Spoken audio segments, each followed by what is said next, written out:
करी नया बकी माने भौजी करी नया बकी माने भौजी। Music by Eagle studio. असोहलिया में गलिया रंगा देहब हो अपना हाथवा से पुआवा खिया देहब हो अपना हाथवा से पुआवा। ए भौजी सुना ना असोहलिया में गलिया रंगा देहब हो अपना हाथवा से पुआवा खिया देहब हो। मनमा हो जाई दीवाना भौजी मनमा हो जाई दीवाना भौजी।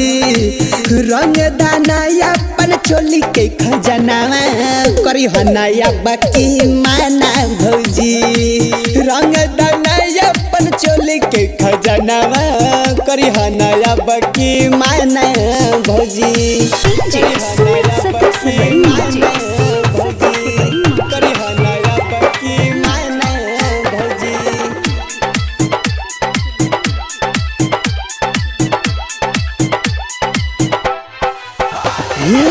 गोरे गोरे गाल तोहर लाल लाल होठवा कमर के नीचे भौजी माल चकचोरवा कमर के नीचे भौजी माल चकचोरवा।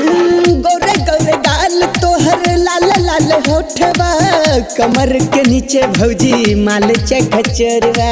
डाल दान रंग मन माना भौजी डाल दान रंग मन माना भौजी। रंग दाना अपन चोली के खजनावा करी नया बकी माना भौजी।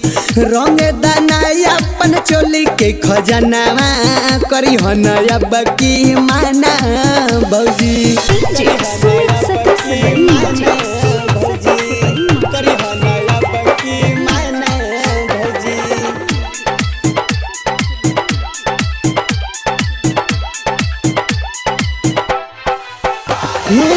देवरा भविष्य के बतिया तू मानिला भैया रुपेश बहरे हमरे संगे पानीला भैया रुपेश बहरे हमरे संगे पानी हो।